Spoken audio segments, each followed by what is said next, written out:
Blood trickled down Naomi Jenkins' chin as security dragged her from the first-class cabin. "This isn't over," she whispered, clutching her phone. 24 hours later, Summit Airlines stock plummeted $500 million. The CEO's phone rang. On the screen, Naomi Jenkins, civil rights attorney. Before we dive into this shocking story of discrimination and corporate accountability, where are you watching from today? Let me know in the comments. Hit that like button if you believe justice should prevail when corporations cross the line, and subscribe to follow more stories where ordinary people take extraordinary stands against discrimination. Now let's see how a simple first-class ticket turned into a $500 million lesson. Naomi Jenkins straightened her charcoal gray suit jacket as she walked through the gleaming terminal of O'Hare International Airport. At 42, she carried herself with the confidence of someone who had earned her place in the world. The daughter of civil rights activists who had marched alongside Dr. King in the 60s, Naomi had grown up hearing stories of segregated water fountains and the fight for basic dignity. Those stories hadn't stayed in the past. They had fueled her rise to become one of Chicago's most respected civil rights attorneys. Today's journey was particularly important. In her sleek leather briefcase, she carried the presentation she would deliver tomorrow to the American Bar Association's annual conference in Atlanta. Her speech on contemporary discrimination law would be attended by Supreme Court justices, law school deans, and hundreds of the nation's top attorneys. After 15 years of fighting discrimination cases, Naomi had earned her reputation as a legal powerhouse who never backed down. "Gate B14 for Atlanta, boarding in 30 minutes, she murmured to herself, checking her watch. She had arrived early, as was her habit. In her line of work, preparation was everything. Naomi's phone buzzed with a text from her law partner, Marcus Washington. "All set for tomorrow? The reservation at Marcel's is confirmed for after your speech. The managing partners from Jenner and Block want to discuss that class action." She smiled. The case Marcus referenced could be their biggest yet. A nationwide employment discrimination suit that could set precedents for decades. But first, this speech had to go perfectly. Naomi typed back, "Presentation ready, boarding soon, see you in Atlanta." She tucked her phone away and approached the check-in counter. The Summit Airlines attendant barely looked up as she slid her ID and frequent flyer card across the counter. "I'm checking in for the Atlanta flight, first class, seat 2A. The attendant's eyes flicked up, a momentary flash of surprise crossing her face before she regained her professional demeanor. "Yes, Ms. Jenkins. You've accumulated 120,000 miles this year. Would you like to use some for an upgrade?" she asked automatically. "I've already booked first class using miles," Naomi replied calmly. She was used to this, the assumption that she belonged in economy, despite her professional attire and premier status card. It happened almost every time she flew.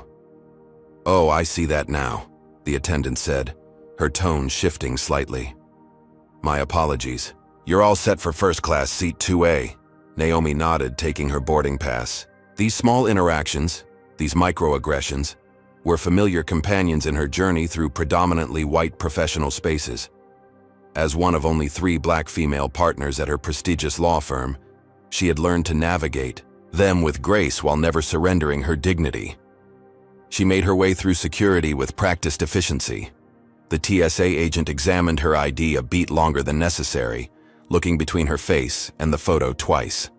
Naomi maintained eye contact, her expression neutral.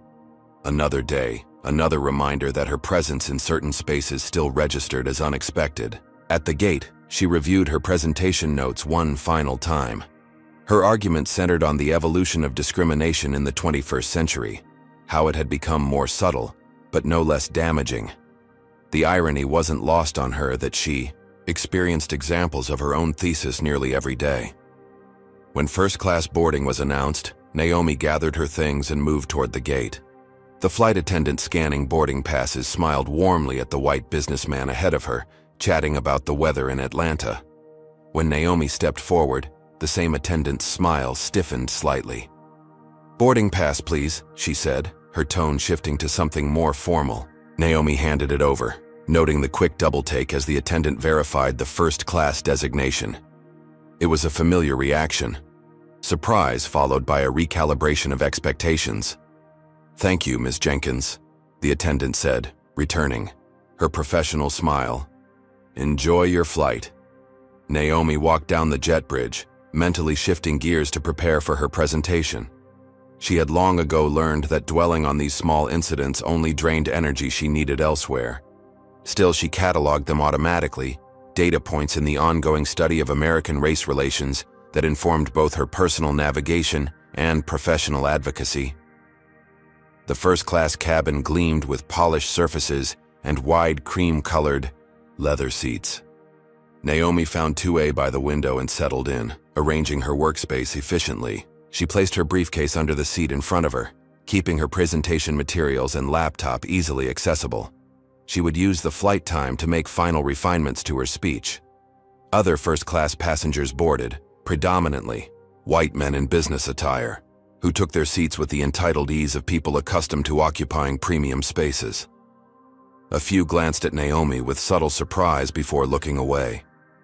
She had grown adept at reading these looks, the momentary recalculation happening behind their eyes. Flight attendant Melissa Parker moved through the cabin, offering pre-flight drinks to passengers. "Sparkling water, orange juice, champagne?" she asked a balding executive across the aisle, her blonde ponytail swinging as she leaned down attentively. Naomi waited for her turn, reviewing email on her phone. When Melissa approached the white man in 2B but continued to ignore Naomi, she looked up expectantly. "Excuse me," Naomi said politely. "Could I have some water, please?" Melissa glanced at her with a tight smile. "We'll begin economy service after takeoff." "I'm in first class," Naomi responded evenly, gesturing to her seat. "Seat 2A. "Oh," Melissa said, her expression unchanged. "I'll be right back." She moved away without taking Naomi's drink order, continuing to serve other first-class passengers. Naomi took a deep breath, deciding it wasn't worth pursuing. She had bigger concerns than a pre-flight beverage. The remaining passengers boarded, and the final first-class passenger arrived, a tall white man in his 50s, with silver-streaked hair and an expensive suit. Trevor Whitfield, according to the pleasant greeting Melissa gave him as he approached. He stopped at row 2, looking at his boarding pass and then at Naomi with confusion. "I believe you're in my seat," he said confidently. "I'm in 2A, Naomi replied, showing him her boarding pass. "You must be 2B, right next to me." Trevor frowned, checking his boarding pass again. "I specifically requested a window seat." "I understand, but my assignment is 2A, Naomi said calmly. "I'm sure the gate agent can help with seating preferences for your next flight." Trevor's jaw tightened as he reluctantly took the aisle seat beside her. Almost immediately, he pressed the call button. When Melissa arrived, he leaned in and spoke in a low voice that Naomi could still hear clearly. "Is there another window seat available in first class? I'm not comfortable with this arrangement." Melissa looked between Trevor and Naomi, then nodded sympathetically. "Let me check what's available." She returned moments later, leaning down to speak privately to Trevor. "I'm sorry, sir. We're full in first class today, but I'll make sure you're well taken care of." Throughout this exchange, neither acknowledged Naomi directly. She focused on her screen, outwardly unaffected, while mentally adding this to the catalog of incidents she navigated daily. As a civil rights attorney, she understood better than most how these interactions functioned, the implicit biases, the whispered discomforts, the presumptions of who belonged where. The aircraft doors closed, and the safety demonstration began. Naomi noticed that she still hadn't received the water she'd requested, while Trevor was already sipping a scotch that Melissa had delivered with a warm smile. Rather than create an issue, Naomi decided to simply ask again after takeoff. Her presentation was what mattered today. Little did she know that this routine flight would become anything but routine, and that by this time tomorrow, her name would be known nationwide, and Summit Airlines would be facing the biggest crisis in its corporate history. As the plane reached cruising altitude, Naomi opened her laptop to review her presentation slides one final time. The cabin lights dimmed slightly, creating the professional atmosphere typical of first-class morning flights. Quiet conversation, the soft tapping of keyboards, and the occasional clink of ice and crystal glasses. Flight attendant Melissa Parker moved efficiently through the cabin, refreshing drinks and taking breakfast orders from first-class passengers. She worked her way methodically from the front, smiling and chatting with passengers as she took their selections from the gourmet breakfast menu. "Good morning, Mr. Whitfield. What can I get you for breakfast today? The frittata is excellent, or perhaps the Belgian waffles?" Melissa leaned slightly toward Trevor, her voice warm and engaging. "I'll take the frittata and another scotch," Trevor replied, not looking up from his financial newspaper. "Wonderful choice. I'll have that right out for you," Melissa responded, then turned to move to the next row without acknowledging Naomi. "Excuse me," Naomi said, her tone professional but firm. "I haven't been offered breakfast yet." Melissa turned back, her smile tightening almost imperceptibly. "The economy meal service will begin shortly." "I'm in first class, seat 2A, Naomi," replied evenly, gesturing to her clearly first-class accommodations. "I'd like to order breakfast, please." Melissa's eyes narrowed slightly as she looked at Naomi's seat, then at her face. "May I see your boarding pass, please?" Naomi maintained her composure, though the request was unusual. Flight attendants didn't typically verify boarding passes mid-flight. She reached into her handbag and produced the boarding pass, which clearly showed first class, seat 2A. Melissa examined it with unusual scrutiny, turning it over as if looking for evidence of forgery. "This seat is usually reserved for our platinum members," she said, her tone suggesting irregularity. "I am a platinum member," Naomi replied. "I fly over 100,000 miles annually with Summit." From beside her, Trevor shifted uncomfortably. "I don't mean to intrude," he said, though his tone suggested exactly that intent. "But I specifically requested not to be seated next to anyone on this flight. I paid for extra space." Melissa's expression changed to one of concern. "I see. Let me get my supervisor." As she walked away, Naomi felt a familiar tension building in her chest, the combination of frustration, indignation, and the exhausting awareness that she was experiencing something that wouldn't happen to her white counterparts. As a civil rights attorney, she recognized the patterns all too well. Around her, other first-class passengers pretended to focus on their devices and meals, but she could feel their sideways glances. Some looked uncomfortable, others curious, a few seemingly satisfied that an apparent irregularity was being addressed. Minutes later, Melissa returned with the lead flight attendant, Barbara Reynolds, a woman in her 50s with streaked blonde hair pulled into a severe bun. Barbara's expression was already set in stone before she even reached row 2. "Good morning," Barbara said, her tone formal and cold. "There seems to be some confusion about seating arrangements." "There's no confusion," Naomi replied calmly. "I'm in my assigned seat, 2A, first class. I've shown my boarding pass already." Barbara glanced at Trevor, who was now visibly agitated. "Sir, can you confirm what the issue is from your perspective?" "I specifically booked a solo seat with extra space," Trevor said firmly. "This arrangement is uncomfortable for me. I'd like it addressed." Barbara turned back to Naomi. "Ma'am, there seems to be some misunderstanding. First-class passengers are typically notified about their seating assignments at the gate. Perhaps you missed an announcement about seating changes?" Naomi straightened in her seat, her legal training kicking in. "There was no such announcement. I boarded with a valid first-class ticket for seat 2A, which is where I'm sitting. I'm a platinum member who flies this route regularly." Barbara's lips thinned. "May I see your boarding pass and ID, please?" Again, Naomi provided her documentation. Barbara examined them with the same excessive scrutiny Melissa had shown, then looked at Naomi with thinly veiled skepticism. "These seem to be in order, but there's clearly been a booking error. Mr. Whitfield is one of our most valued executive platinum members, and he's expressed discomfort with the current arrangement."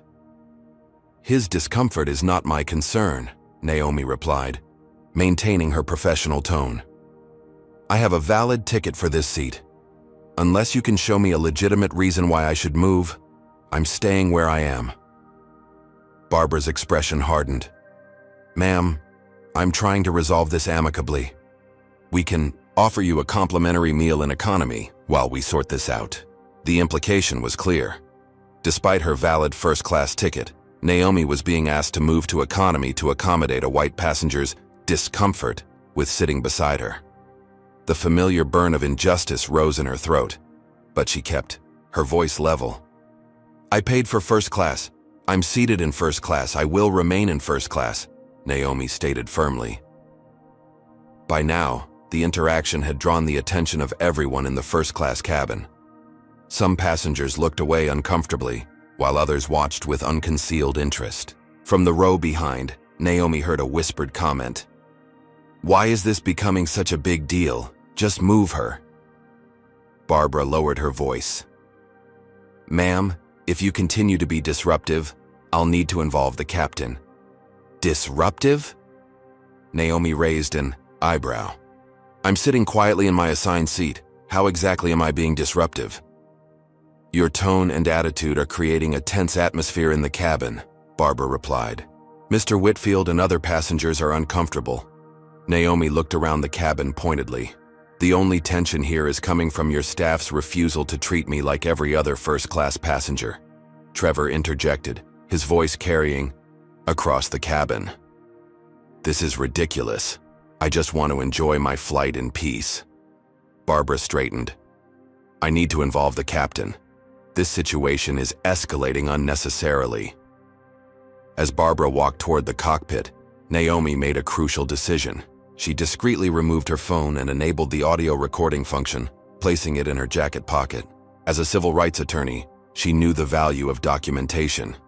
Around her, the atmosphere in the first-class cabin had changed completely. The professional quiet had been replaced with tense whispers and stares.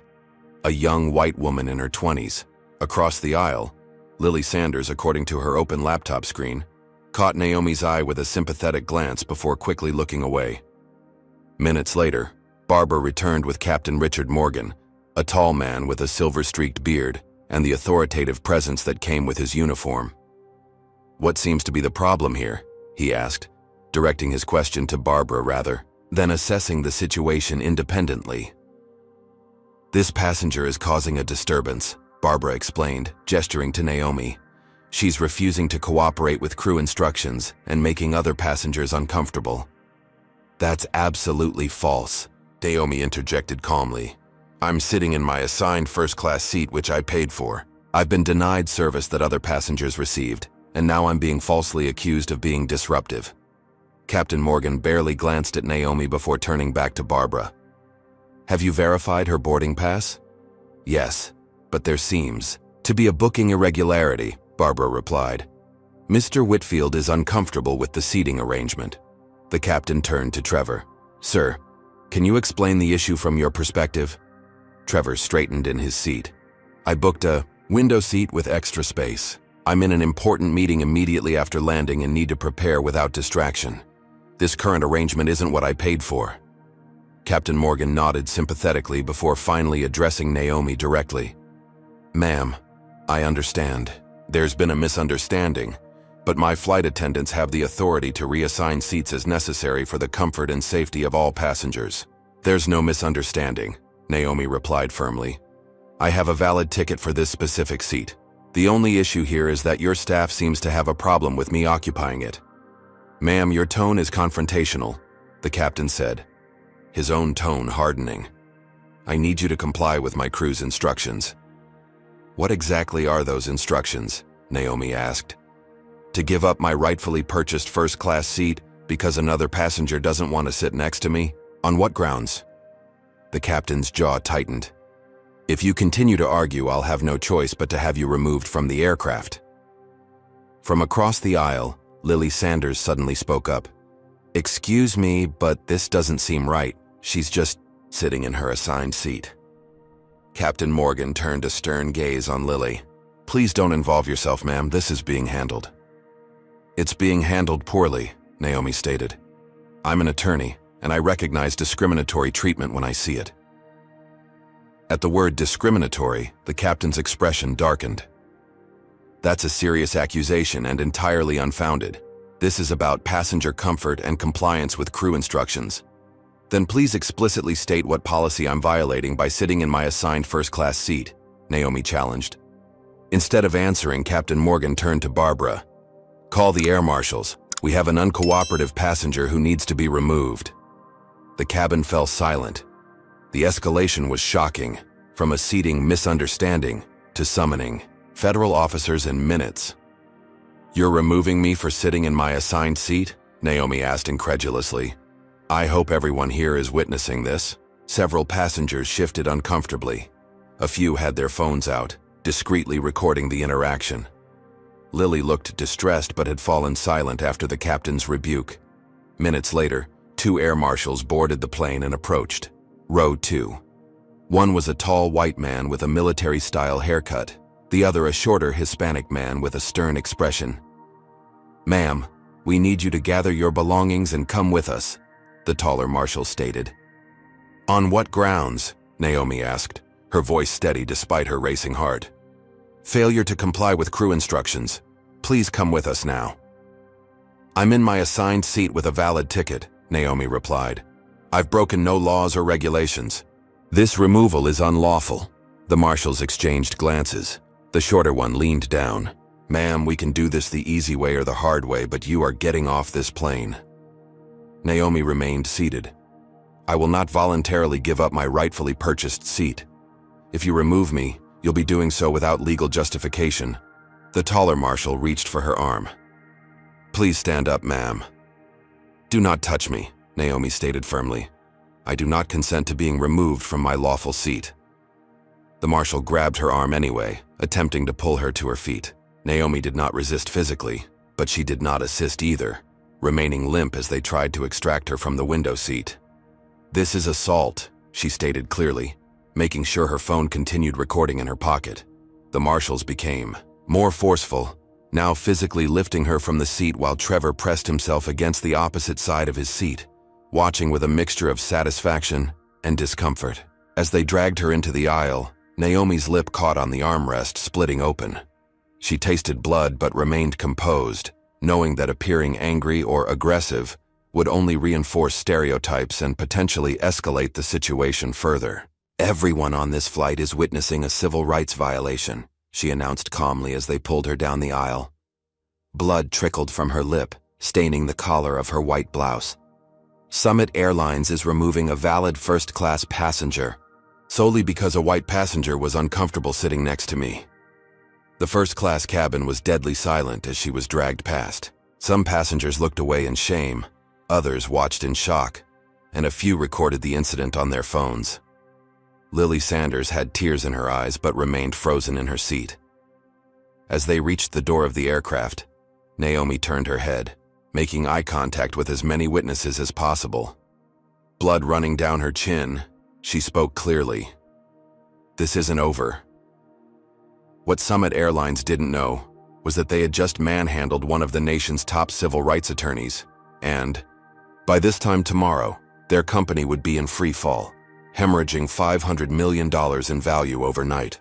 The fluorescent lights of the airport security office cast harsh shadows across Naomi Jenkins' face as she sat rigidly in a cold metal chair. Her split lip had stopped bleeding but throbbed painfully, a physical reminder of the injustice she'd just experienced. 2 TSA officers stood by the door while an airport police officer sat across from her, his expression a mixture of boredom and suspicion. "So you were removed from the aircraft for being disruptive," Officer Reynolds stated, reading from the report submitted by the Summit Airlines crew. "That is categorically false," Naomi replied, her voice steady despite the tumult of emotions beneath her composed exterior. "I was seated in my assigned first-class seat with a valid ticket when I was denied service, harassed, and ultimately physically removed without cause." The officer's eyebrow raised slightly. "According to the captain's statement, you refused to comply with crew instructions and created a hostile environment." "I refused to give up my rightfully purchased seat because another passenger felt uncomfortable sitting next to me," Naomi corrected. "No legitimate crew instruction was given. I was simply told to move from first class despite having a valid ticket." Have you ever wondered what you would do if faced with blatant discrimination in a public setting? Would you stand your ground like Naomi, knowing the potential consequences? Comment number 1 if you believe she was right to refuse moving from her assigned seat, or number 2 if you think she should have complied to avoid escalation. Don't forget to hit that like button if you believe justice matters in everyday situations, and subscribe to hear more stories about standing up against discrimination. What do you think happened next when a prestigious civil rights attorney was forcibly removed from her seat? Let's find out. Officer Reynolds tapped his pen against his notepad. Ms. Jenkins, I understand you're upset, but interfering with airline crew is a federal offense. I'm well aware of federal aviation regulations, Naomi responded, her legal training evident in her precise language. I'm also aware of federal civil rights laws prohibiting discrimination in public accommodations, which is what I experienced today. She reached carefully into her pocket and withdrew her phone. I have audio recording of the entire interaction. Would you like to hear it before proceeding with any charges? The officer's expression changed subtly. You recorded the incident? Yes. As a civil rights attorney, I understand the importance of documentation, Naomi stated. The recording will clearly demonstrate that I was calm, reasonable, and within my rights at all times. This new information seemed to give the officer pause. He glanced toward the door where a Summit Airlines representative hovered, a young man in a crisp uniform with an anxious expression. Let me consult with my supervisor, Officer Reynolds said, standing up. Please wait here. As he stepped outside, the airline representative approached Naomi with a forced smile. Ms. Jenkins, I'm Kevin Brooks from Summit Airlines Customer Relations. I want to sincerely apologize for any misunderstanding today. Naomi regarded him coolly. This wasn't a misunderstanding, Mr. Brooks. It was discrimination, plain and simple. Kevin's smile faltered. We at Summit take such allegations very seriously. I'd like to offer you a voucher for a future flight, and our sincere regrets for any inconvenience. He slid an envelope across the table. Inside was a voucher for $500 and a form that Naomi immediately recognized as a liability waiver. You want me to sign away my right to legal action in exchange for $500? Naomi asked incredulously. Kevin shifted uncomfortably. We're simply trying to resolve this situation amicably. The voucher is a goodwill gesture.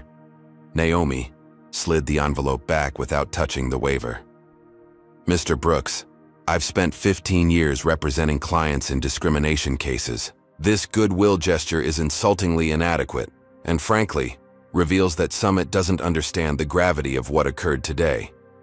Ms. Jenkins, I was publicly humiliated, physically assaulted, and removed from a flight I paid for solely because of racial bias, Naomi interrupted, her voice remaining measured but firm. I missed a critical professional presentation that I cannot reschedule. Your crew members' actions were not only morally reprehensible but legally actionable under multiple federal statutes. Kevin's professional veneer cracked slightly. Those are serious allegations that Summit Airlines categorically denies. Denials won't matter when the video evidence from multiple passengers goes public, Naomi responded. Which I assure you, it will. The door opened, and Officer Reynolds returned with a senior police officer. Their expressions had shifted notably. Ms. Jenkins, the senior officer began, after reviewing the situation, we won't be pursuing any charges related to this incident. You're free to go. Naomi stood, gathering her belongings with deliberate calm. Thank you. I'll need documentation of this detention, including the names and badge numbers of all officers involved, as well as copies of any reports filed. The officers exchanged glances, recognizing the language of someone preparing for legal action. We can provide those, the senior officer agreed reluctantly. As Naomi prepared to leave, she turned to the Summit representative. Mr. Brooks, please inform your corporate counsel that I'll be filing formal complaints with the Department of Transportation, the FAA, and the Civil Rights Division of the Justice Department. I'll also be pursuing civil remedies for the violations that occurred today. Kevin's face paled. Ms. Jenkins, I'm sure we can find a more productive resolution. That opportunity passed when your employees dragged me off a plane for being black in first class, Naomi stated flatly. All further communication should go through legal channels. With that, she walked out of the security office, her professional demeanor intact despite the chaos of the morning. Only when she reached a private bathroom did she allow herself a moment of emotional release, her hands shaking as she examined her injured lip in the mirror. The taste of blood had faded, but the sting of humiliation remained sharp. Naomi had spent her career fighting for others facing discrimination. Now she found herself at the center of exactly the kind of case she usually litigated. She took a deep breath and called her law partner. "Marcus, it's Naomi. I'm not going to make the presentation." Her voice finally cracked slightly. "Something happened on the flight. I need our crisis team activated immediately." As she explained the situation, Marcus Washington's initial concern gave way to strategic focus. By the time she ended the call, a plan was already forming. The Jenkins and Washington law firm was known for its formidable response to civil rights violations, and now that expertise would be directed at Summit Airlines. Meanwhile, across the terminal, Kevin Brooks was making a very different phone call. To Summit's corporate headquarters, his voice tight with stress as he explained that the passenger they'd removed wasn't just any customer, she was Naomi Jenkins, founding partner of one of the nation's premier civil rights law firms, and a litigator with a perfect record of victories against corporate discrimination. Outside the airport, Naomi's phone buzzed with notifications. The incident was already spreading on social media. A passenger had posted a partial video showing her being dragged down the aisle, blood on her face with the caption, "Black woman with first-class ticket forcibly removed from a Summit Air flight today. She was calm. They were not. Flying, while black." The clip had already been shared thousands of times. By the time Naomi's taxi reached her hotel, 3 news outlets had contacted her for comment. She declined for now, knowing that strategic timing would be crucial. First, she needed to document her injuries, collect witness statements, and coordinate with her legal team. What neither Naomi nor Summit Airlines yet realized was that this incident would soon spiral beyond a personal injury case into a national reckoning on race, corporate accountability, and the everyday indignities that Black Americans continued to face. By this time tomorrow, Summit's stock would be in free fall, and Naomi Jenkins would become the catalyst for a corporate crisis that would transform an industry. As she entered her hotel room, Naomi caught a glimpse of herself in the mirror, poised, professional, with a visibly split lip that told a story no corporate denial could erase. She straightened her shoulders and reached for her laptop. The battle had just begun. The elegant conference room of the Jenkins and Washington law firm hummed with focused energy as Naomi sat at the head of the mahogany table, surrounded by her crisis response team. The wall-mounted screens displayed social media metrics, news, headlines, and a growing collection of video clips from the flight. "The initial footage has reached 2 million views in 3 hours, reported Jasmine Chen, their digital strategist. Her fingers flew across her keyboard as graphs on the screen, updated in real time. "It's being picked up by major news outlets now. CNN, MSNBC, and Fox have all run segments in the past hour." Naomi nodded, wincing slightly as the movement pulled at her swollen lip. A professional photographer had already documented her injuries. The split lip, bruising on her arms where the air marshals had gripped her. The bloodstain on her white blouse preserved as evidence. Marcus Washington, her law partner for 15 years, paced behind her, his tall frame tense with controlled anger. "Summit issued their first statement 20 minutes ago," he said, gesturing to another screen. The corporate statement appeared. "Summit Airlines is aware of a situation involving a passenger on Flight 537 to Atlanta this morning. Safety is our top priority, and our crew members are trained to ensure all passengers comply with crew instructions for everyone's well-being. We are investigating the circumstances and have no further comment at this time." "Generic corporate nonsense," Marcus muttered. "No acknowledgement of what actually happened." "They're hoping it blows over," Naomi replied, her voice steady despite the throbbing pain in her lip. "But we won't let it." The door opened and Terrence Jackson, their investigative specialist, entered with a tablet. "We've identified and contacted 12 passengers from the flight who witnessed the incident. 7 have already provided preliminary statements confirming your account, including Lily Sanders, the young woman who tried to speak up for you." "Any pushback from the airline toward the witnesses?" Naomi asked. "Summit's legal team has been calling passengers, asking them to sign NDAs before giving statements," Terrence confirmed. "We're advising witnesses not to sign anything." Naomi turned to Rebecca Goldstein, their media relations expert. What's the public sentiment so far? Rebecca scrolled through her analysis. Overwhelmingly supportive of you. The hashtag #Justice for Naomi is trending nationally. Summit's social media accounts are being flooded with criticism. Their customer service lines are jammed with people canceling reservations. And most importantly, Marcus added, leaning over a financial report, their stock dropped 7% in the last hour of trading. Investors are getting nervous about potential fallout. Naomi absorbed this information, her mind already mapping out strategy. As a veteran civil rights attorney, she'd orchestrated many campaigns against corporate discrimination, but never as the client herself. The dual role required perfect balance, being both the wronged party and the strategic legal mind guiding the response.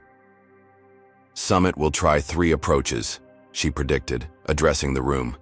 First, they'll attempt to frame this as a service, misunderstanding rather than discrimination. When that fails, they'll look for ways to discredit me personally. When that fails, they'll offer a significant private settlement with an NDA to make this disappear. And our response? Marcus asked, though he already knew the answer. We reject all 3, Naomi stated firmly. This isn't about me or money. It's about accountability and systemic change. Her phone buzzed with an incoming call from a blocked number. Naomi glanced at it, and then at Marcus, who nodded. She put the call on speaker. Naomi Jenkins speaking. Ms. Jenkins, this is Michael Brennan, General Counsel for Summit Airlines. The voice was smooth, practiced in crisis management. I wanted to reach out personally regarding this morning's unfortunate incident. Mr. Brennan, Naomi acknowledged, coolly. I presume you've reviewed the videos and audio recordings by now. A slight pause. We're still gathering information from all parties involved. I want to assure you that Summit takes these allegations very seriously. They're not allegations, Mr. Brennan. They're documented facts, Naomi corrected. I was, physically removed from your aircraft despite having a valid first-class ticket, solely because a white passenger expressed discomfort sitting next to me, and your crew facilitated this discrimination. That characterization is premature, Brennan responded, his tone remaining carefully measured. There were concerns about disruptive behavior that the only disruption was caused by your crew's discriminatory treatment, Naomi interrupted. The audio and video evidence makes this clear, as do multiple witness statements we've already collected. Another pause. Ms. Jenkins, we'd like to resolve this matter amicably. Summit is prepared to offer compensation for your inconvenience and any misunderstanding that may have occurred. This wasn't a misunderstanding, Mr. Brennan. It was textbook racial discrimination in violation of federal law, Naomi stated. And as I'm sure you're aware, I've spent my career litigating exactly these types of cases. The tension threw. The phone was almost palpable. What are you seeking, Ms. Jenkins? Accountability and systemic change, she replied without hesitation, starting with the termination of the crew members involved, a complete overhaul of your diversity training protocols, and public acknowledgement of the discriminatory treatment I experienced. Those demands are excessive for what could easily be characterized as a customer service issue, Brennan countered, his professional veneer cracking slightly. Then we'll let the courts and the court of public opinion decide, Naomi responded calmly. I'll be holding a press conference tomorrow morning. I suggest you prepare your CEO for the questions that will follow. After ending the call, Naomi looked around at her team. They're still in denial. They think they can manage this like a typical PR problem. Their loss, Marcus replied with grim satisfaction. We've got something they don't know about yet. He nodded to Terrence, who tapped his tablet. A flight attendant from Summit reached out to us an hour ago. Tanya Williams. She's worked for Summit for 7 years and says this isn't an isolated incident. She has documentation of at least 24 similar cases in the past year alone. Black passengers with first-class tickets being questioned, harassed, or downgraded. The room fell silent as the implications sank in. What had begun as a single incident was expanding into evidence of a pattern of discrimination, the foundation for a potentially devastating class action lawsuit. Get her full statement, Naomi directed. Ensure she understands the potential repercussions of becoming a whistleblower, but also that we can provide legal protection.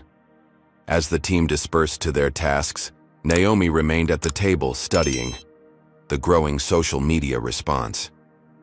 The story was resonating far beyond a simple airline incident.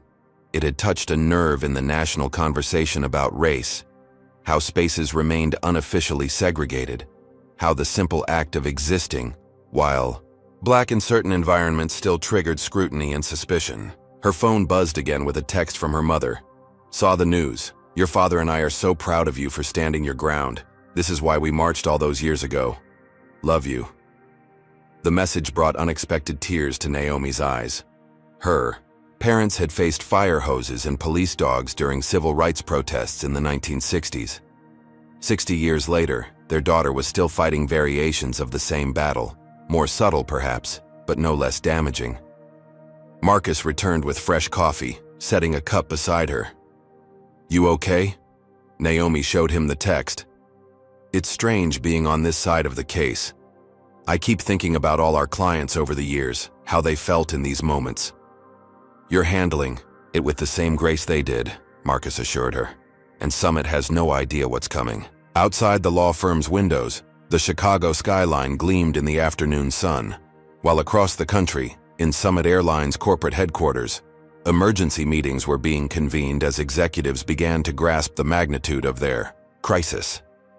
The initial videos had gone viral, their stock was falling, and customer service was reporting unprecedented cancellations.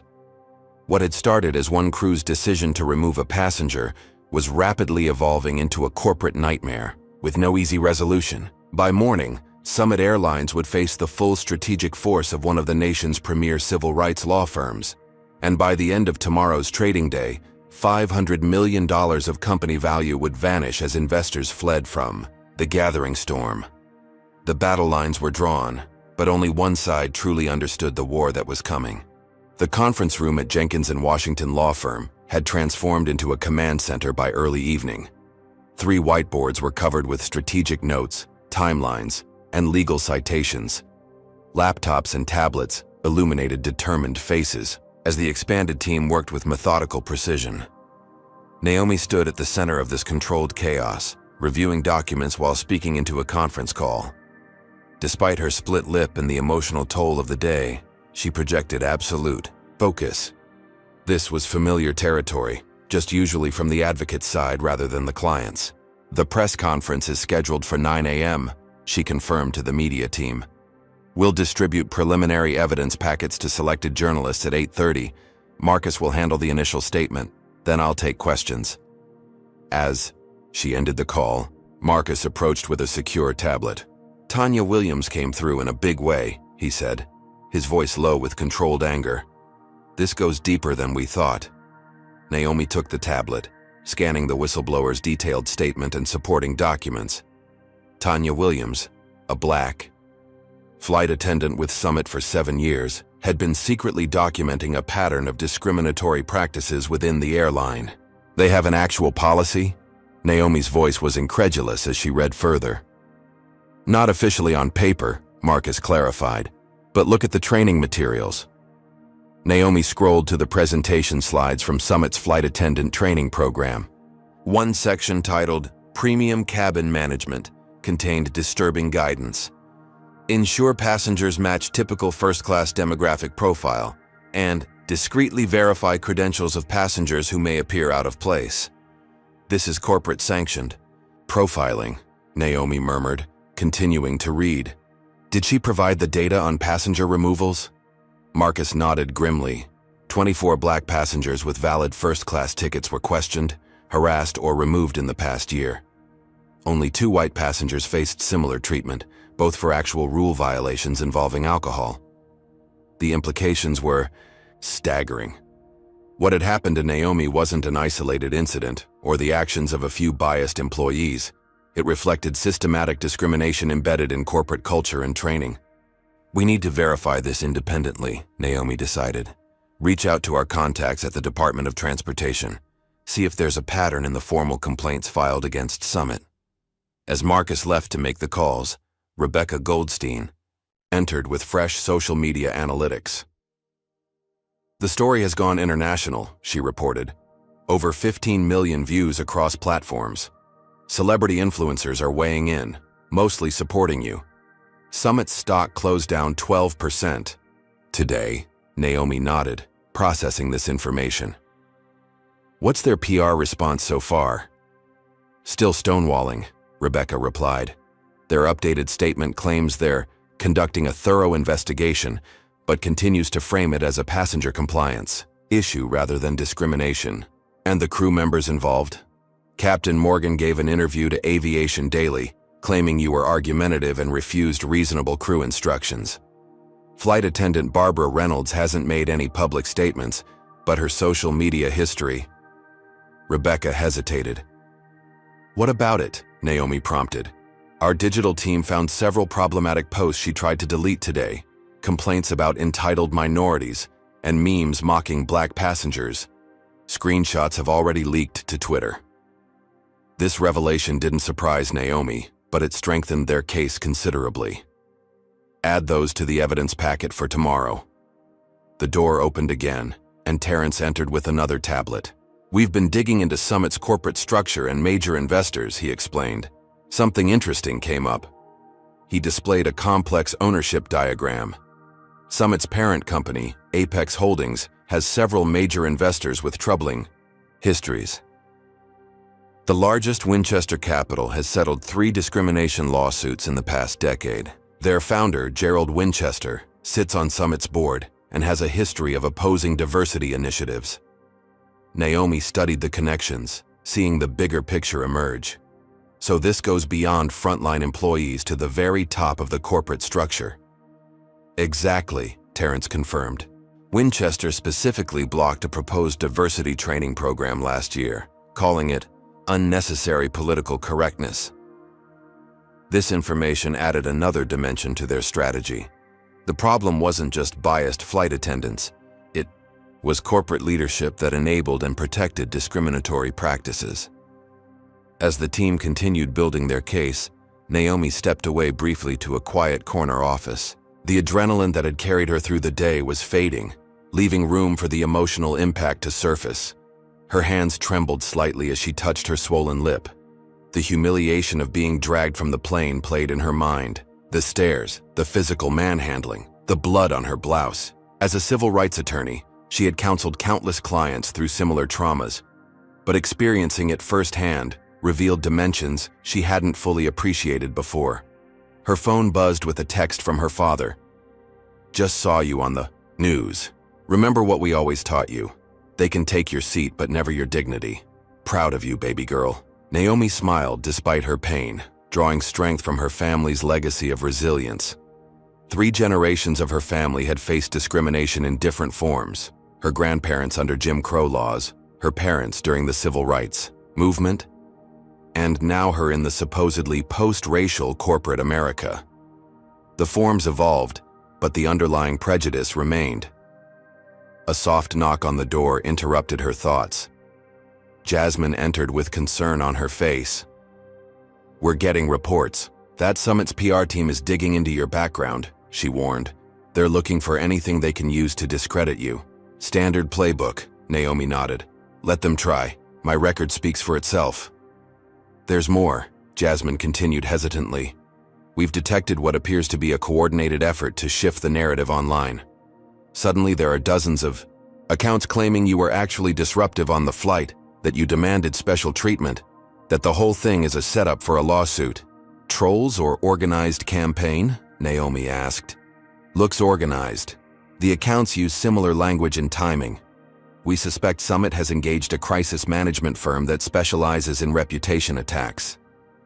Naomi absorbed this news without surprise. Document everything. It strengthens our case that they're more concerned with attacking me than addressing their discriminatory practices. Returning to the main conference room, Naomi found Marcus ending a call, his expression grim but satisfied. Summit's CEO William Patterson just gave an interview to CNBC, he reported. He claimed you were playing the race card, and that the incident had nothing to do with discrimination. Rebecca looked up from her laptop. I've got the clip. The team gathered around her screen to watch Summit CEO William Patterson, a polished white man in his 60s, speaking confidently to the financial news network. While we regret any misunderstanding with Ms. Jenkins, Summit Airlines does not discriminate. This incident involved a passenger who became confrontational when asked to comply with crew instructions. Ms. Jenkins is a professional attorney who specializes in discrimination lawsuits, and we believe this confrontation was engineered to create exactly the social media storm we're now seeing. Summit treats all passengers with respect regardless of race, gender, or background. The room fell silent as the clip ended. Then Marcus smiled tightly. He just did our job for us.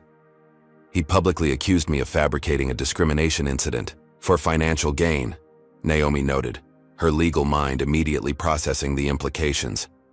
That's defamation per se. And he did it while the physical evidence of your injuries is still visible, Rebecca added. Perfect timing for our press conference tomorrow. As the evening progressed, the strategy evolved from addressing a single incident to exposing a pattern of corporate-sanctioned discrimination. The whistleblower's evidence, the CEO's inflammatory statements, and the coordinated smear campaign all painted a picture of a company more interested in covering up racism than confronting it. Around midnight, as the team was finalizing preparations for the morning press conference, Terrence burst into the room. New video just dropped, he announced, connecting his laptop to the main screen. Complete footage from 3 different passenger angles. The room watched in silence as the unedited videos showed the full incident from multiple perspectives. Unlike the partial clips that had circulated earlier, these captured every moment.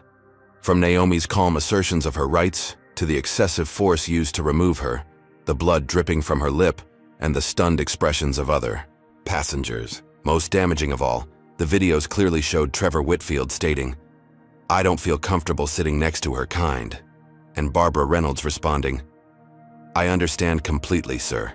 We'll take care of it." The explicit racial nature of the incident, previously contested by Summit, was now undeniable. "Where did these come from?" Naomi asked, her voice quiet. "Anonymous uploads," Terrence explained. "But based on the angles, they appear to be from passengers in rows 1, 3, and across the aisle. They're spreading faster than the original clips." Marcus checked his phone as notifications poured in. CNN, MSNBC, and Fox are all running the new footage. Summit's PR team just canceled their scheduled morning shows. Naomi stood, addressing her team with renewed purpose. "Update the press packets with the new videos. We're no longer just addressing my incident. We're exposing a corporate culture that enables and protects systematic discrimination." As the team dispersed to incorporate the new evidence, Naomi gazed out the window at the Chicago skyline, illuminated against the night sky. Tomorrow would bring a very public battle against a powerful corporation, but tonight had revealed their most critical weakness. Summit Airlines cared more about protecting their image than addressing the why rot within their organization. By this time tomorrow, that misplaced priority would cost them $500 million in market value, as investors recognized what Summit's leadership failed to see. In the modern world, corporate accountability for discrimination wasn't optional. It was essential for survival. The morning sun streamed through the windows of the hotel conference room as cameras flashed and reporters jostled for position. Every major news network had sent correspondents, their satellite trucks lining the street outside. Social media, live streams were broadcasting to millions of viewers worldwide. Naomi Jenkins stood at the podium, her presence commanding despite the visible injury to her lip. Dressed in a tailored navy suit, she projected strength and dignity as Marcus concluded his opening statement. "And now," Marcus announced, "Naomi Jenkins will share her experience and take your questions." The room fell silent as Naomi stepped forward. Her voice was steady, her words measured and precise. "Yesterday morning, I boarded Summit Airlines, Flight 537, with a valid first-class ticket purchased with frequent flyer miles I earned as a platinum member who flies over 100,000 miles annually. I was forcibly removed from that flight, not for any violation of rules or regulations, but because a white passenger expressed discomfort sitting next to me, and the Summit Airlines crew chose to accommodate his racial bias rather than respect my rights as a paying customer." She paused, allowing the gravity of her words to settle. What happened to me was not an isolated incident. Evidence we're releasing today shows that Summit Airlines has a pattern of discriminating against Black passengers in first class. In the past year alone, 24 Black passengers with valid first-class tickets were questioned, harassed, or removed from Summit flights, compared to just 2 white passengers, both of whom had actually violated airline policies. Camera. Shutters clicked rapidly as reporters scribbled notes. Naomi continued, her voice gathering strength. This discrimination isn't the result of a few biased employees. It stems from corporate policies that instruct crew to ensure passengers match the typical first-class demographic profile and to verify credentials of passengers who appear out of place. These are Summit's words, not mine. She gestured to the evidence packets being distributed to journalists. Last night, Summit Airlines CEO William Patterson publicly accused me of fabricating this incident for financial gain, an allegation that is demonstrably false and defamatory. Rather than addressing the discrimination within his company, Mr. Patterson chose to attack my character and professional integrity. As questions erupted from the press corps, Naomi maintained perfect composure, answering with the precision of the accomplished attorney she was. When asked about her demands, her response was clear. This isn't about money. It's about accountability and systemic change. Summit Airlines must acknowledge the discrimination that occurred, terminate the employees responsible, implement comprehensive anti-bias training, and establish independent oversight of their practices. By noon, the press conference had dominated news cycles. The hashtag Boycott Summit was trending #1 worldwide, with celebrities and influencers amplifying the call. Summit's social media accounts were flooded with criticism and cancellation announcements. Have you ever witnessed discrimination and wondered if speaking up would make any difference? Naomi's courage is changing an entire industry overnight. Comment #1. If you believe more people should stand up against discrimination like she did. Or #2 if you think individual actions can't change corporate behavior. Don't forget to hit that like button if you believe in holding powerful companies accountable, and subscribe for more stories about ordinary people creating extraordinary change. How far do you think this boycott will go? Let's see what happened as the public pressure mounted.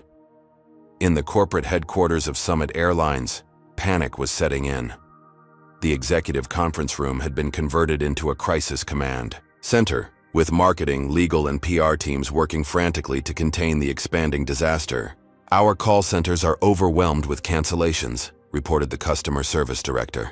Wait times are over 2 hours, and many customers are simply disputing charges through their credit card companies instead of waiting. The chief financial officer looked up from his laptop, his face ashen. The stock opened down 18%. We've lost over $300 million in market value since opening bell. Summit's board of directors had convened an emergency meeting, connecting virtually from across the country. Gerald Winchester of Winchester Capital, the largest investor, appeared on the main screen, his expression thunderous. This is a catastrophe of management's making, Winchester declared. Patterson's CNBC interview poured gasoline on the fire. We need to contain this immediately. In a desperate attempt to stem the bleeding, Summit's PR team released a new statement. Summit Airlines takes these allegations seriously. We have placed the crew members involved in yesterday's incident on administrative leave pending a thorough investigation. We are committed to treating all passengers with dignity and respect, and we do not tolerate discrimination of any kind. The statement was immediately criticized for referring to documented events as allegations and for failing to address the systemic issues or apologize to Naomi directly. Meanwhile, at Jenkins in Washington, the team monitored the unfolding crisis. Reports came in of major corporate clients suspending their Summit travel contracts. Delta, American, and United Airlines issued statements reaffirming their commitment to diversity and inclusion, tacitly distancing themselves from Summit's practices. Southwest just announced a Respect in the Skies initiative, Rebecca reported. They're explicitly capitalizing on Summit's crisis. Naomi nodded, reviewing the latest updates. What's the status on the class action? Terrence pulled up a digital map showing potential plaintiffs across the country. 27 individuals who experienced similar discrimination on Summit. Flights have already contacted us. We're vetting their cases now. The morning's press conference had transformed what Summit hoped to contain as a single incident into a nationwide movement for accountability. Black in First Class was trending alongside Ache Boycott Summit, with thousands sharing their own experiences of travel discrimination. Throughout the day, more employees came forward. A ground crew supervisor revealed that Summit gate agents were informally instructed to scrutinize certain passengers' first-class tickets more carefully than others. A former flight attendant trainer confirmed that crews were evaluated partly on maintaining the appropriate premium cabin atmosphere, a coded reference to catering to wealthy white passengers' comfort. By mid-afternoon, the crisis took another turn when Trevor Whitfield, the passenger whose discomfort had triggered Naomi's removal, gave an unexpected interview to CNN. "I regret my behavior," Whitfield admitted, looking uncomfortable. "I had no legitimate reason to feel uncomfortable sitting next to Ms. Jenkins. I acted on implicit bias that I'm now forced to confront. The airline staff should have challenged my inappropriate request rather than accommodating it." This public acknowledgement from the very passenger who initiated the incident further undermined Summit's attempts to blame Naomi for what happened. As the business day progressed, the financial impact deepened. Summit's stock continued its free fall, triggering circuit breakers twice. Institutional investors began issuing statements of concern, and rumors circulated about emergency board discussions regarding CEO William Patterson's future. While the corporate crisis unfolded publicly, Naomi faced personal challenges behind the scenes. Death threats arrived by email and social media, requiring her law firm to hire additional security. Her home address was doxxed by extremist groups, forcing her to temporarily relocate to a hotel. "We've received 14 credible threats in the past 3 hours," reported the security consultant. "Most are just keyboard warriors, but 3 warrant serious concern." Naomi absorbed this news with outward calm, though the reality of becoming a target weighed heavily. Her position as a prominent black woman challenging a powerful corporation had made her a lightning rod for racial hatred. "Increase security at the office and ensure all team members have protection if needed," she directed. "We won't be intimidated." That evening, as Summit Airlines approached $400 million in lost market value, their board of directors reached a critical decision. William Patterson was asked to step aside temporarily while the company navigated the crisis. An emergency press release announced that Chief Operating Officer Victoria Chen would serve as interim CEO effective immediately. Victoria Chen, a 52-year-old Asian-American woman with 20 years of airline industry experience, represented Summit's attempt to signal change. Within hours of her appointment, she requested a private meeting with Naomi Jenkins, a dramatic shift from Patterson's combative approach. "Should we take the meeting?" Marcus asked as they reviewed the request. Naomi considered the strategic implications. "Yes, but on our terms, at our offices, with our full legal team present." As night fell on the first full day of the crisis, Summit Airlines' market value had plummeted by over $450 million. Cancellations continued to flood their system, and travel agencies reported customers specifically requesting any airline but Summit. In less than 36 hours, a single act of discrimination witnessed by a plane full of passengers had evolved into a national referendum on corporate accountability for racism. By morning, the $500 million threshold of lost value would be crossed, setting records for the fastest reputation-driven financial collapse in airline industry history. What Summit's leadership failed to understand, and what Naomi Jenkins knew from years of civil rights work, was that in the modern era, consumers expected more than performance solidarity. They demanded genuine accountability, and they wielded unprecedented power to enforce it through their voices, choices, and dollars. The battle was far from over, but the leverage had shifted decisively. When Victoria Chen walked into Jenkins and Washington's offices tomorrow, she would do so not as a corporate power broker, but as the representative of a company fighting for its very survival. The digital display on the trading floor showed Summit Airlines' stock in free fall, down 26% since market opening, triggering the third circuit breaker of the morning. The $500 million threshold of lost market value had been crossed within minutes of the opening bell, and the collapse showed no signs of slowing. In Summit's emergency board meeting, faces were grim as financial analysts presented the catastrophic numbers. Cancellations had reached unprecedented levels, with their booking system showing 62% fewer reservations compared to the previous week. Corporate travel accounts, the lifeblood of their premium cabin revenue, were suspending contracts en masse. "This is existential," declared the chief financial officer, his voice tight with stress. "At this burn rate, we're looking at potential bankruptcy proceedings within 90 days unless we stop the bleeding."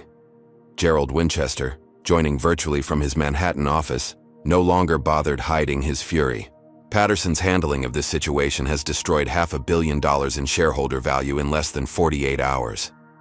"This is the most catastrophic executive failure I've witnessed in 30 years of investing." The boardroom doors opened, and William Patterson entered for what would be his final appearance as CEO. Ashen-faced and visibly sleep-deprived, he took his seat as the board chairman delivered the inevitable news. "Bill, the board has voted unanimously. You're terminated, effective immediately. Victoria Chen will continue as interim CEO while we conduct a search for permanent leadership." Patterson nodded stiffly, having expected this outcome. "I understand. For the record, I still believe we followed proper protocols regarding the Jenkins incident." Winchester's voice cut through the video conference speakers. "That delusion is exactly why you're being fired, Bill. The videos clearly show racial discrimination that's costing us hundreds of millions. Your failure to recognize that reality makes you unfit to lead." As Patterson was escorted from the building, Victoria Chen assembled her crisis team in the executive suite. At 52, Chen had navigated numerous airline industry challenges, but nothing compared to the existential threat Summit now faced. "Our first priority is stopping the financial hemorrhage," she stated, addressing the somber executives. "And that begins with acknowledging reality. What happened to Naomi Jenkins was inexcusable discrimination that reflects systemic problems within our company."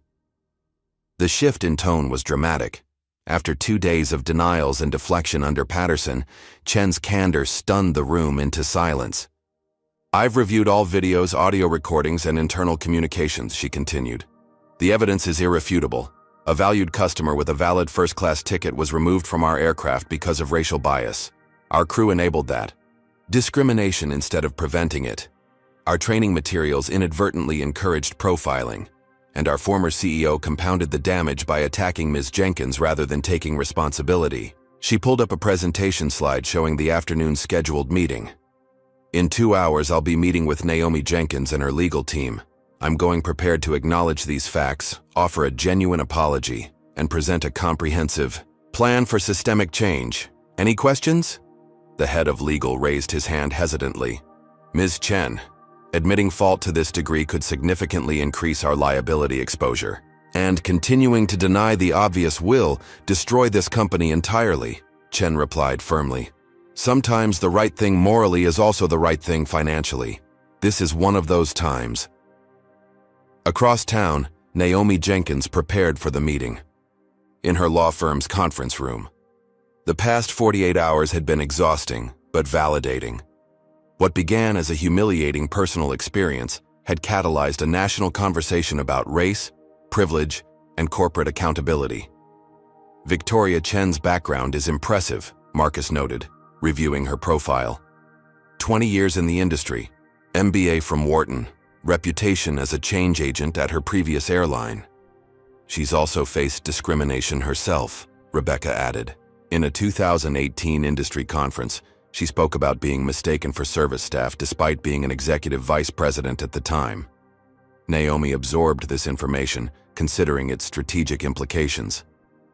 She may genuinely understand the issues at stake here, but that doesn't mean her primary loyalty isn't to salvaging Summit's business. The firm's security team conducted a final sweep of the conference room before the high-stakes meeting. The threats against Naomi had intensified overnight, requiring armed guards at all entrances to the building. Her parents had been moved to a secure location after their home address was published on extremist forums. "The security situation is deteriorating," reported the head of their protection detail. "We've identified 3 credible death threats that warrant FBI involvement." Naomi nodded grimly. Becoming the face of this fight had personal costs she'd anticipated but whose emotional weight still surprised her. As a civil rights attorney, she'd always stood beside clients facing such threats. Experiencing them directly revealed dimensions of vulnerability she hadn't fully appreciated before. "Maintain all precautions," she directed, "but we won't be intimidated into silence." At precisely 2 o'clock, Victoria Chen arrived with a minimal team, just Summit's new general counsel and chief diversity officer. The contrast with typical corporate delegations, which often included armies of lawyers and PR specialists, was immediately noticeable.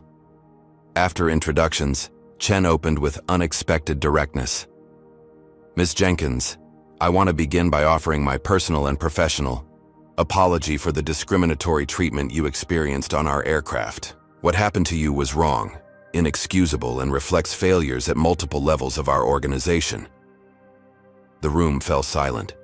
After days of Summit's denials and deflections, this unequivocal acknowledgement shifted the dynamic considerably. "Your apology is noted," Naomi replied carefully, "but acknowledgement alone isn't sufficient. We're seeking specific actions and structural changes." Chen nodded. "I understand completely. That's why I've brought a comprehensive proposal addressing both your personal experience and the systemic issues it exposed." She presented a detailed document outlining immediate actions: termination of all employees involved in the incident, $5 million in personal damages to Naomi, and a public acknowledgement of wrongdoing.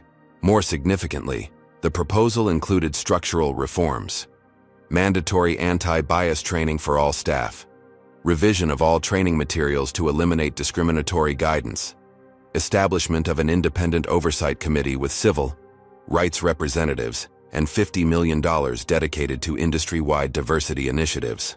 "This proposal demonstrates our commitment to meaningful change," Chen concluded. "We're prepared to implement these measures immediately, without requiring any confidentiality agreements or restrictions on your advocacy." Naomi and Marcus exchanged glances, both surprised by the proposal's scope. It addressed many of their demands without the usual corporate hedging and gag orders. "We'll need to review the details thoroughly," Naomi responded, "and there are additional concerns regarding pattern and practice discrimination that must be addressed." "Of course," Chen agreed. "I should also mention that this morning, our board authorized me to increase both the personal compensation and the structural reform funding if necessary to reach a comprehensive agreement. Summit is committed to making this right, not just for PR purposes, but because it's the correct path forward." As the meeting continued, a different kind of conversation was unfolding online. Summit's stock had stabilized slightly following news of Patterson's termination and Chen's appointment, but the company had already lost over $500 million in market value, a financial catastrophe triggered by a single act of discrimination and the subsequent mishandling of its aftermath. Financial analysts were publishing urgent updates. Summit Airlines, SUMT, facing existential crisis following discrimination incident, stock down 28% in 2 days, major institutional investors considering complete divestment, bankruptcy risk elevated unless immediate resolution achieved. The business press had shifted from covering a PR crisis to questioning Summit's very survival. CNBC's headline captured the sentiment: "Summit's 500 malheureuseurs nosedive. How one act of discrimination might bankrupt an airline." As the negotiations at Jenkins in Washington continued into the evening, Victoria Chen received an urgent message from Summit's board. Their largest institutional investor had given an ultimatum: demonstrate meaningful resolution within 24 hours, or they would divest their entire position, likely triggering a fatal collapse in stock price. Chen shared this development candidly with Naomi. "The financial pressure is extreme, but I want to be clear. Our commitment to addressing these issues properly isn't just about saving the company. It's about building the company we should have been all along." For the first time, Naomi detected genuine conviction beyond crisis management. "Ms. Chen, may I ask a personal question? Why did you accept this position at such a perilous moment?" Chen paused, considering her answer carefully. 20 years ago, I was removed from a first-class cabin despite having a valid ticket. The airline crew simply couldn't believe an Asian woman in casual clothes belonged there. No one recorded it. No one advocated for me. Nothing changed. She met Naomi's gaze directly. When I saw what happened to you, I recognized an opportunity to address something I've witnessed throughout my career. The airline industry has systematic problems with race and belonging. Someone needs to lead the change. It might as well be me. This unexpected moment of shared experience shifted the atmosphere in the room. The negotiation continued with renewed purpose, focusing on ensuring that any agreement would create lasting institutional change, rather than merely resolving the immediate crisis. By midnight, as Summit's international flights departed with unprecedented numbers of empty seats, the framework of an agreement had emerged, one that would address Naomi's personal injury while establishing mechanisms for systemic transformation. Within Summit and potentially across the airline industry, what had begun as a routine business trip had evolved into a watershed moment for corporate accountability. The $500 million in lost market value had finally captured what civil rights advocates had argued for decades. Discrimination wasn't just morally wrong. In the modern connected era, it was financially catastrophic. As the meeting concluded, Victoria Chen extended her hand to Naomi. "Thank you for forcing us to confront issues we should have addressed long ago. Sometimes institutions need a powerful shock to change course." Naomi accepted the handshake with measured optimism. The real test will be what Summit looks like a year from now, and whether other corporations learn from your experience. Outside, news crews remained camped at the building entrance, waiting for word of an agreement that might either save an airline or cement its demise. The next 24 hours would determine not just Summit's fate, but potentially set new standards for how corporations handled discrimination in an era where accountability could no longer be avoided. The law firm's conference room had been transformed into a negotiation headquarters as legal teams from both sides worked through the night. Whiteboards covered with terms and conditions lined the walls, while empty coffee cups and takeout containers testified to the marathon session underway. Naomi and Victoria sat at opposite ends of the mahogany table, both showing signs of exhaustion, but maintaining the intense focus that had propelled them to leadership positions in their respective fields. Between them, their legal teams methodically addressed each point of the evolving agreement. "The Independent Oversight Committee is non-negotiable," Naomi insisted, referencing the proposed body that would monitor Summit's compliance with anti-discrimination measures. "It must have real authority, including the power to audit practices and recommend personnel actions." Victoria nodded thoughtfully. "I agree in principle, but our board is concerned about ceding operational control to external parties. What if we structure it as a review board with guaranteed investigative access, but require a supermajority for binding recommendations?" This pattern of proposal and counter-proposal had continued for hours, gradually building a framework that balanced accountability with practical implementation. Unlike typical corporate negotiations that prioritize damage control and minimal concessions, this process felt genuinely transformative, addressing root causes rather than symptoms. "We've received preliminary board approval for the financial terms," Victoria reported after a private call. $50 million in personal damages and $200 million for the industry-wide diversity initiative. The numbers were unprecedented, far exceeding typical discrimination settlements.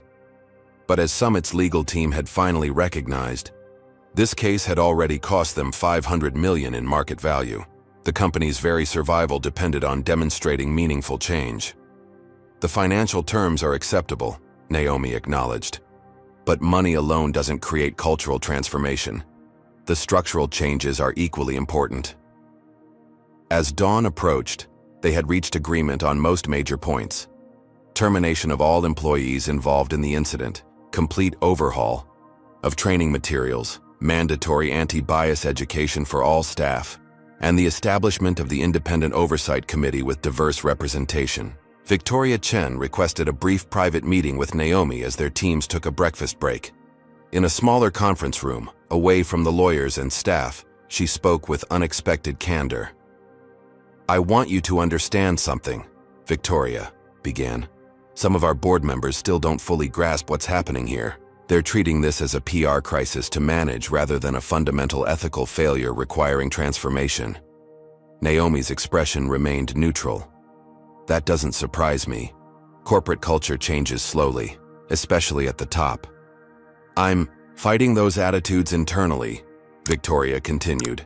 But I need you to know that I personally experienced what you did, though without the physical injury or public exposure. 20 years ago, I was asked to move from first class because another passenger felt uncomfortable.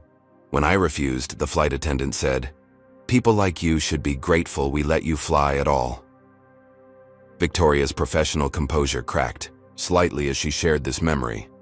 No one recorded it. No one advocated for me. I filed a complaint that disappeared into corporate bureaucracy. Nothing changed. Naomi studied the interim CEO with new understanding. "So this is personal for you too?" "Yes," Victoria admitted.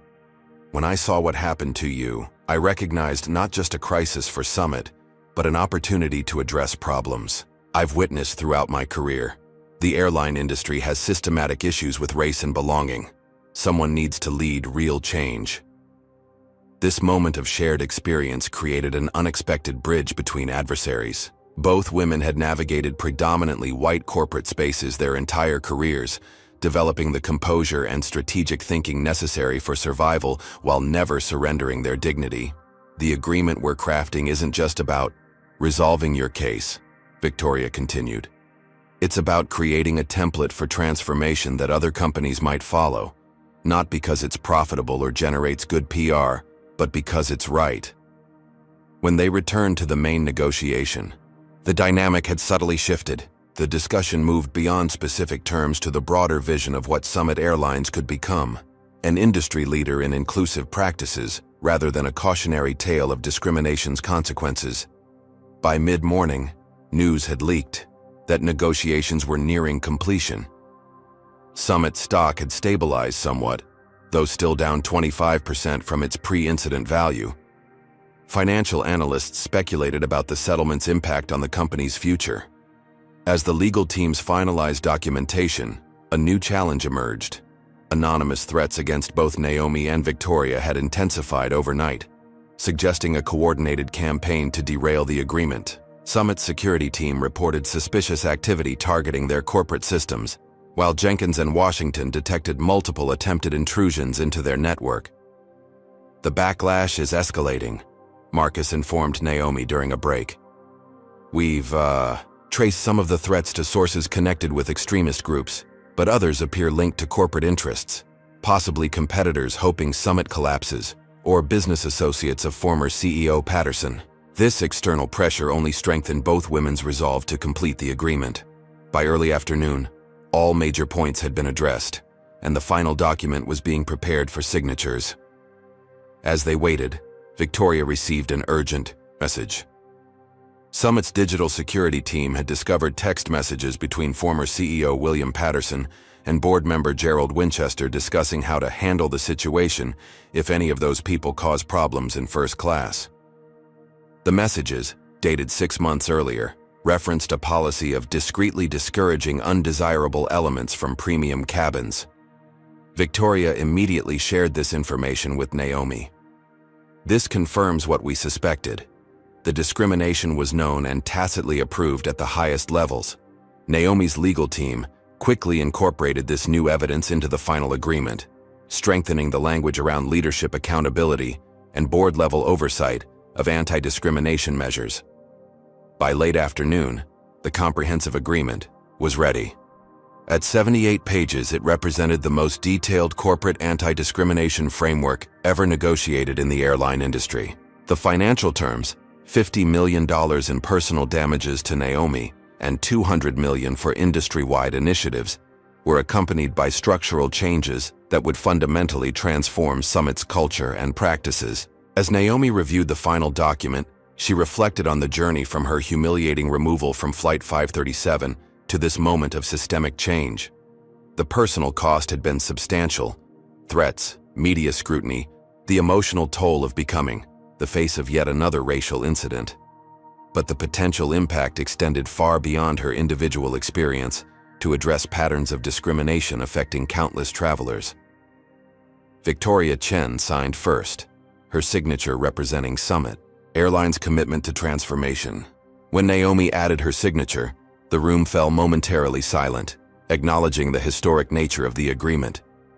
"We'll announce this jointly tomorrow morning," Victoria confirmed. "Complete transparency about what happened and what we're doing to ensure it never happens again." As the meeting concluded, Victoria added one final thought. "Ms. Jenkins, I want to thank you for your courage and persistence. Most people would have accepted the voucher and moved on. Your refusal to do so might well save this company by forcing us to become what we should have been all along." Outside, as evening fell on the third day of the crisis, news of an imminent agreement had already begun to shift the narrative. Summit's stock had recovered slightly in late trading, though the company had still lost nearly $500 million in market value since the incident. What neither woman could fully predict was how their agreement would reshape not just one airline, but potentially an entire industry's approach to diversity, equity, and belonging. The transformation born from a moment of discrimination would eventually extend far beyond what either had imagined possible when Naomi was dragged bleeding from her rightful seat in first class just 72 hours earlier.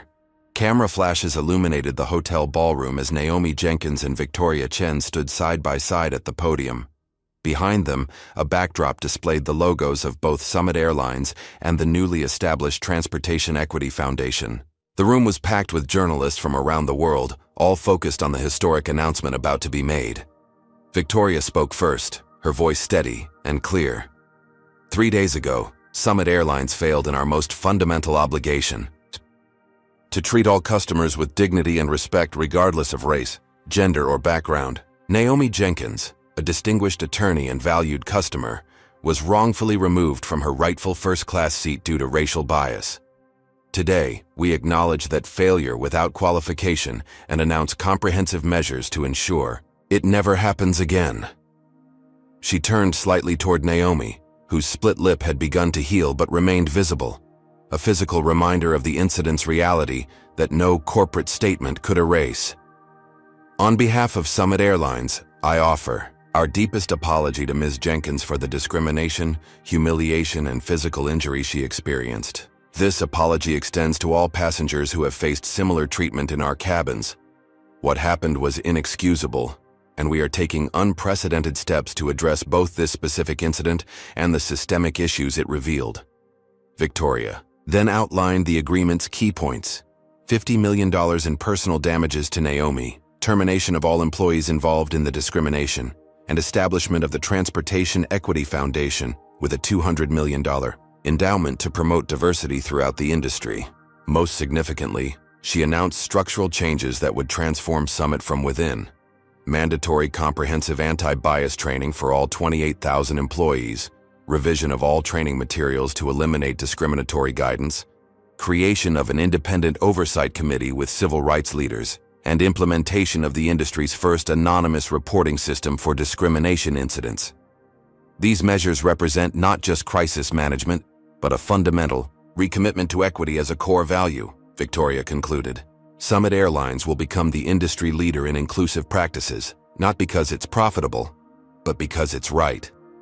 When Naomi stepped to the microphone, the room fell silent. Her presence carried the moral authority of someone who had faced injustice and transformed it into opportunity for systemic change. "What happened to me on Flight 537 reflects patterns of discrimination that many travelers experience daily," she began. "The difference in my case was that it was recorded, witnessed, and impossible to deny. This agreement isn't about one incident or one airline. It's about acknowledging that spaces remain unofficially segregated in America, and that corporations have a responsibility to dismantle rather than reinforce these barriers." She outlined the Transportation Equity Foundation's mission: to conduct research, develop training programs, and establish industry-wide standards for inclusive practices across all transportation sectors. "This foundation will ensure that the change begins but doesn't end with Summit Airlines," Naomi explained. "Its independent board will include civil rights leaders, transportation experts, and affected community members working together to transform how we all move through the world." The press conference continued with questions from journalists, all answered with remarkable transparency. When asked if the financial settlement was excessive, Victoria responded without hesitation: Summit Airlines lost $500 million in market value because of discriminatory practices and our initial failure to address them properly. This agreement isn't just morally right, it's financially necessary for our survival. The lesson for corporate America should be clear.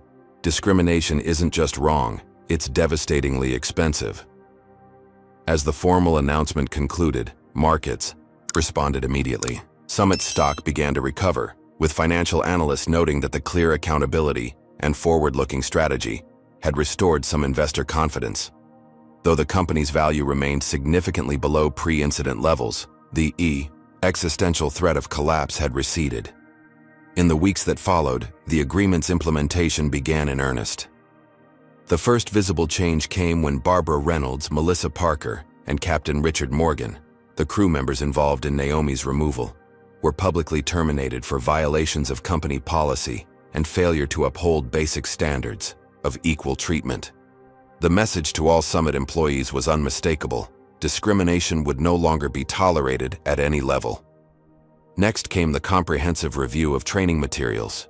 Outside experts identified and eliminated problematic language, including the directive to ensure passengers match typical first-class demographic profile.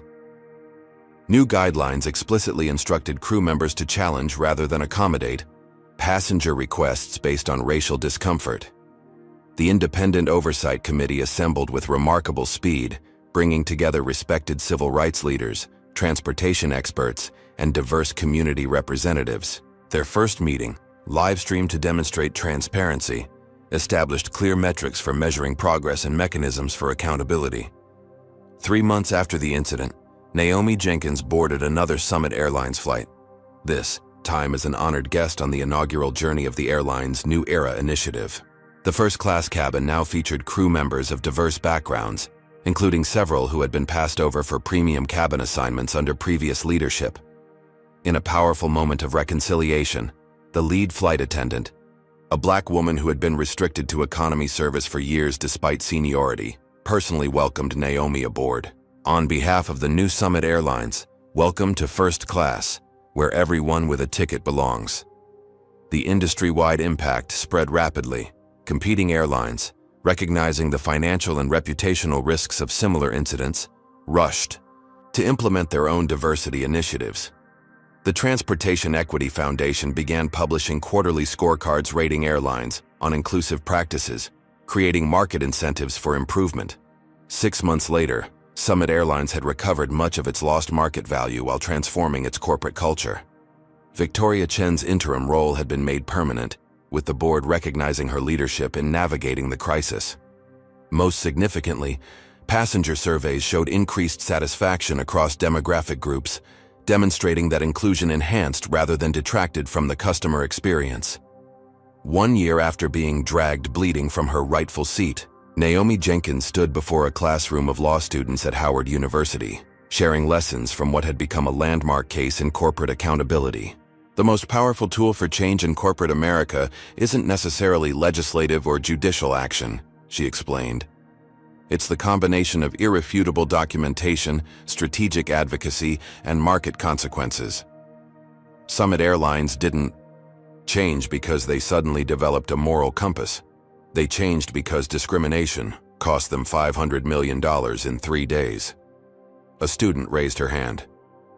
But would anything have changed if your removal hadn't been recorded and gone viral? Naomi's expression turned thoughtful. That's why documentation and solidarity matter so much.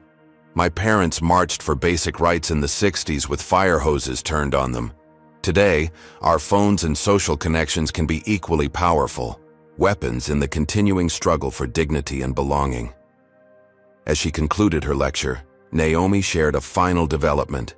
The Summit Airlines Board of Directors had unanimously approved the industry's first comprehensive anti-discrimination policy, with Naomi Jenkins herself appointed as chairperson of the Oversight Committee. The company that had once dragged her from first class now looked to her leadership to guide their transformation. Outside the lecture hall, Naomi met with her parents, the civil rights activists who had instilled in her the courage to stand her ground. Her father embraced her with tears in his eyes. "When we marched all those years ago," he said quietly, This is what we dreamed might be possible. Not just the right to sit anywhere, but the power to transform the places where we sit. Naomi nodded, understanding the generational journey that had brought her to this moment. The struggle for dignity and belonging continued, but the mechanisms for accountability had evolved. What remained constant was the courage to say, as she had with blood on her face, "This isn't over." And indeed it wasn't over, it was just beginning. The transformation sparked by one woman's refusal to surrender her rightful place had created ripples that would continue to expand, challenging institutions to become what they claimed to be. Spaces where justice wasn't just a slogan, but a lived reality for everyone who entered. Have you ever witnessed someone standing up against injustice and wondered what impact they truly made? Naomi's story shows how one person's courage can transform an entire industry. I'd love to know your thoughts in the comments. Have you ever experienced or witnessed discrimination while traveling? Has this story changed how you might respond if you see something similar happen? Don't forget to like this video. If you believe in holding corporations accountable, subscribe for more powerful stories of everyday heroes creating extraordinary change, and share this with someone who needs to hear that standing up for what's right can truly make a difference. Thank you for joining me for this incredible journey of justice. And remember, sometimes the most powerful words you can say when facing injustice are simply, "This isn't over." Naomi Jenkins' experience reveals powerful truths about modern discrimination and accountability. First, documentation transforms individual suffering into irrefutable evidence. Her recorded removal exposed systemic racism that Summit Airlines couldn't deny. Second, corporate America responds most dramatically to financial consequences. $500 million in lost value accomplished what moral arguments alone couldn't. Third, true change requires both individual courage and institutional transformation. Naomi's refusal to accept a voucher forced Summit to confront deep-rooted biases. Fourth, discrimination isn't just wrong, it's financially devastating in today's connected world where consumers demand authentic corporate values. Finally, the journey from segregated spaces to true belonging continues across generations. What Naomi's parents fought for with protests, she advanced through strategic, legal action. The most profound lesson? Systems don't change because they develop conscience. They change when maintaining discrimination becomes more costly than eliminating it. One person's dignity, defended with courage and strategy, can transform entire industries. What discrimination have you witnessed or experienced that went unchallenged? Naomi's courage reminds us that speaking truth to power can create lasting change, but it takes all of us standing together. Comment below with a time you stood up against injustice or wish you had. Your story might inspire someone else to find their voice. Has this journey changed how you'll respond if you witness discrimination during your travels? Let me know by typing, "I'll speak up" in the comments. Don't forget to hit that like button. If you believe corporations should be held accountable for their actions, subscribe for more powerful stories of ordinary people creating extraordinary change. And share this with someone who needs to be reminded that fighting for dignity matters. Thank you for joining me on this incredible journey of justice, and remember, the most powerful words when facing discrimination might simply be, "This isn't over."